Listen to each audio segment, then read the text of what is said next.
Right now, the City of Tshwane has just wrapped up an update on the cholera outbreak in Hammanskraal.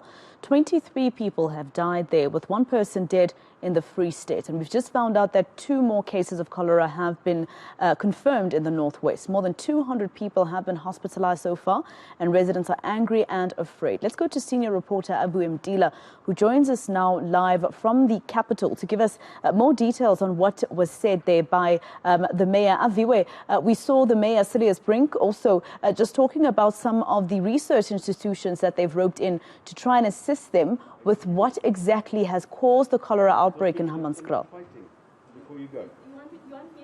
Yes, institutions like the CSIR are now being roped in, Maseko, to come and help even with the source of, we do know, cholera, as at this stage, it's not known. They're refuting the claims that it may come from the Rooiwal water treatment plant, as the tests that have been conducted there suggest that there is no cholera that's been found there. But we do know, of course, latest numbers coming in that we have 2 more deaths coming in from the Northwest Province, a 38-year-old and 68-year-old gentlemen that have succumbed to the cholera outbreak itself. And we do know in Hammanskraal, the latest numbers were 23, with 1 death in the Free State. But just to get those indications, I am joined now by the Mayor of Tshwane. Mayor, thank you for joining us at eNCA, but maybe do iron out those numbers of where we are and what has happened in the last 24 hours. Are the numbers still in Hammanskraal and Tshwane remaining at 23? So we take great care to correlate our numbers with the Gauteng Department of Health because they're primarily responsible for the healthcare of those patients. The last information that we have is that there are 23 deaths in total. In the majority, or many of those, cholera has been tested. In others, the symptoms are so strongly related to cholera that we must assume that it is in all probability cholera. 24 additional cases in the last 24 hours, but no additional deaths in the last 24 hours. I must stress that the Gauteng Health Department has the latest figures. So while we might be speaking, while the press conference this morning might have gone ahead, we might have had a change of the situation, but that's the latest that we have. And the big question is, where is the source of the cholera coming from? As we heard in the briefing itself, that it's not, in fact, the Rooiwal water treatment plant that was suspected by the majority. And I asked this while I visited some of the residents who showed me even videos of sewage that's seeping out of their taps. So it's important that we look at those instances where we've got sewer problems. I also have heard the instances where sewer problems is making water come through the latrines in people's houses and so forth, and that's very important to look at. But all of the tests that have been conducted on the timber supply area, including Rooiwal, have tested negative for cholera at this stage. So we're continuing tests, but until we've got a positive correlation where the tests indicate this is the source, we have to keep on looking. If we assume it's Rooiwal and we stop casting the net as wide as possible, it could be food, it could be pit latrines in the tribal area, it could be one of many factors. And so my focus is that we get to the bottom of this and that we don't assume that we already know the answers, because we don't. And I guess the people on the ground, what they want to know is, when will this night come to an end? When will they receive clean water and water that doesn't have feces in them?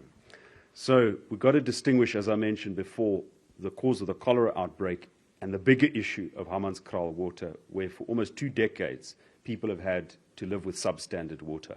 I've described it as a failure of successive administrations, and I've said that I and my team will take responsibility to get us to a solution.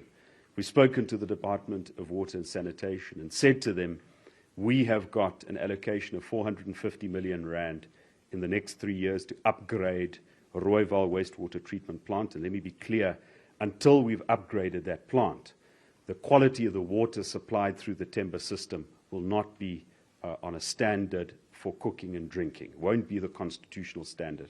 So that's the key, the upgrade of Rooiwal. But 450 million rand in the next 3 years is not enough. We'll have to source additional funding. That's why we're talking to the Minister of Water, we're talking to National Treasury, and we're talking to the DBSA to see how can we source external funding to augment that, so that we can do this in one shot. And I'm not saying it's going to be quick, but where we can do different phases of the project in one go instead of doing it in a piecemeal way. And if you do it in that piecemeal way, it just gets more expensive and more expensive as the population grows and as the infrastructure degrades. The technical teams between the city and the Department of Water have been meeting on a continual basis. I hope to meet the Minister again this week after our meeting on Friday to see the progress on our joint proposal to solve this problem. And of course, what we're seeing now are these water tankers that are crisscrossing Tshwane, more specifically Hammanskraal, to try and issue out the water. But there have been complaints, even to some of the residents we're speaking to, about having to buy water on the ground. Should be the case. What should be happening, Mayor? So no water provided by the city, and remember it's the city, it's the ratepayers of the city that pay for the water supply. No water provided by the city should be paid for by residents on the ground. If anybody is charging money for water supplied from a water tanker, that must be reported, because that is outside of what we've agreed with the water tankers as between the City of Tshwane and them, and that is outside of what we can control.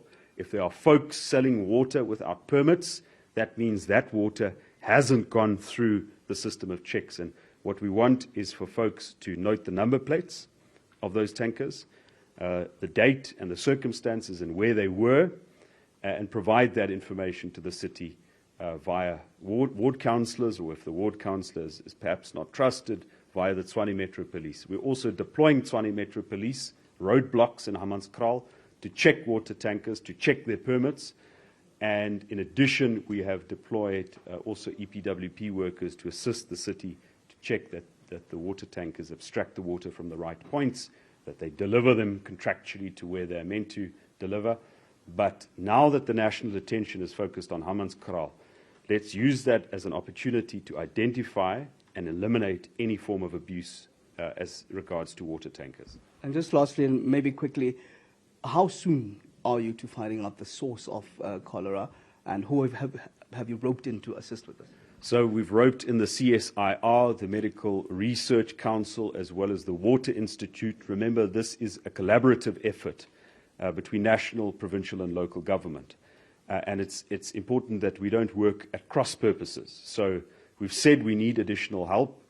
We need assistance with correlating that information. There might be nuances to the testing of cholera that outside experts can bring. I can't give an exact time, but given the focus of the resources, we hope to detect it as soon as possible. All right, thank you very much. That's the Tshwane Mayor, City of Tshwane Mayor, of course. Just on the latest, we heard there 24 more cases in Hammanskraal, but no deaths over the last 24 hours. But if you speak of the national deaths, saddened, of course, by the 2 more males that have passed away in the last 24 hours in the Northwest Province, adding to the 23 people that have already succumbed to the deaths in Hammanskraal, and 1 fatality in the Free State. All right, senior reporter Aviwe Mtila live for us in the capital. Let's leave it there.